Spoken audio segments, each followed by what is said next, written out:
Hello, my name is Luuk van 't Hof, Area Manager for Scalar Analytics. We're standing here in our laboratory for our 5th series of our frequently asked questions. Today we'll be handling our FORMACS series. So let's head up to the instruments. Okay, let's start.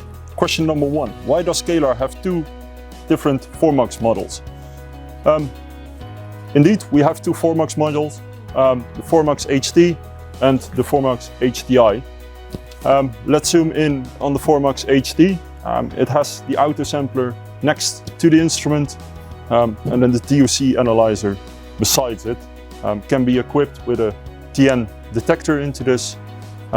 Let's zoom in quickly also on the FORMACS HTI. Hereby the auto-sampler is integrated into the instrument. If we zoom in a little bit more, the FORMACS HT has, as said, the out-sampler next to the instrument, whereby we have two sets of needles, one for the sparging and one for the sampling.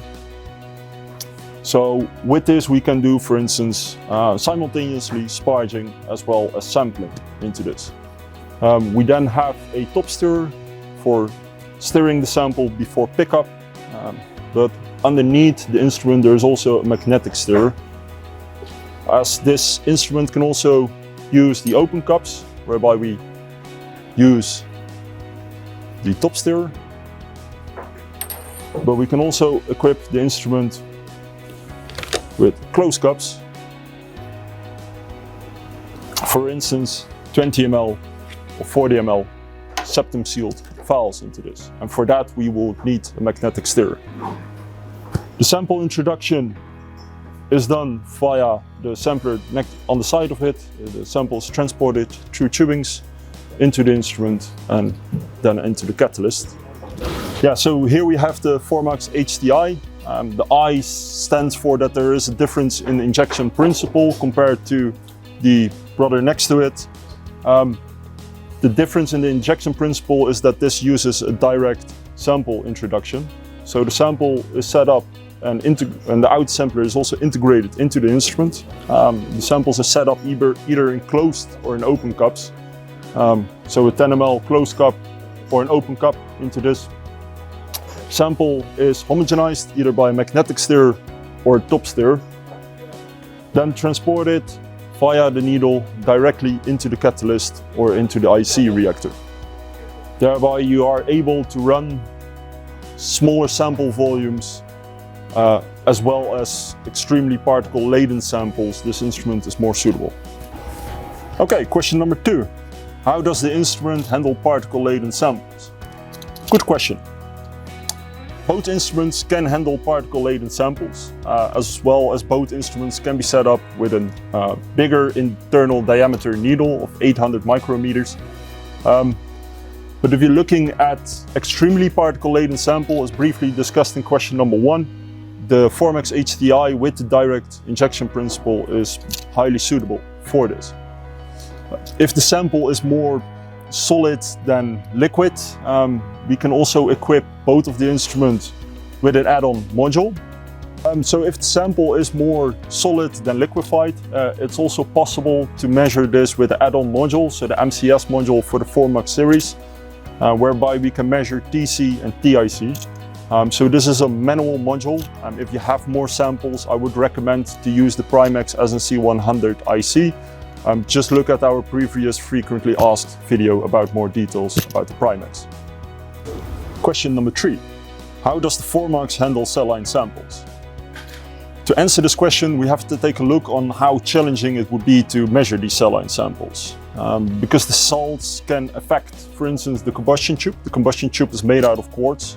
Quartz with cations on a high temperature can make the quartz brittle. The salts could also cover the catalyst inside of the combustion tube, thereby making it inactive. And it's also possible to get a corrosion with these cell line samples. So how do we tackle this? First of all, the quartz reactor. We also have a ceramic reactor tube for this. Thereby, on the high temperatures, even with the cations, this won't become brittle, so giving a longer lifetime of the combustion tube itself. We can also lower the temperature of the reactor, thereby not melting the salts, but crystallizing this on top of it. Thereby it doesn't cover the catalyst anymore. The salts that crystallize on top of it, we can then flush out with a flush program after the analysis. Question number 4.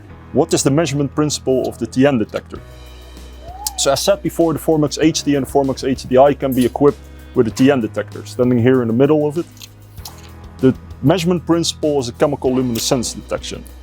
This means that the NO gases from the combustion travel to the detector. This is mixed with ozone, thereby reacting into NO2 in a higher state. This higher state falls to ground state and thereby emitting a photon. This photon is then detected with the photon multiplier tube. This is a very stable and robust way of measuring, and it's a low maintenance detection. Question number 5. How does this software package help the operator? Good question. There are 3 different functions in the software that help the operator to ensure that the results are correct the first time. First one is the smart MPOC. It determines the ratio between IC and TC. For instance, if you have a low IC and a high TC, it automatically selects the TOC by difference. If it has a high IC but a low TC, it does the MPOC method. So what it does in the beginning, it analyzes quickly the ratio between IC and TC and then selects the correct method. Number 2 is the smart sparging. So with the NPOC, the sample is sparged, and to check if the sparging was sufficient, we check if there's still IC present inside the sample.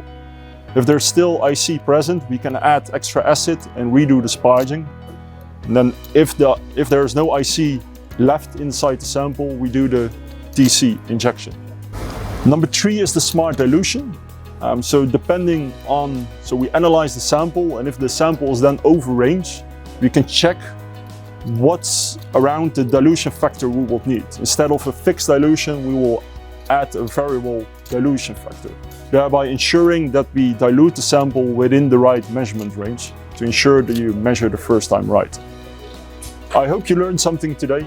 If you have more questions, feel free to contact us on scalar.com, and thanks for watching.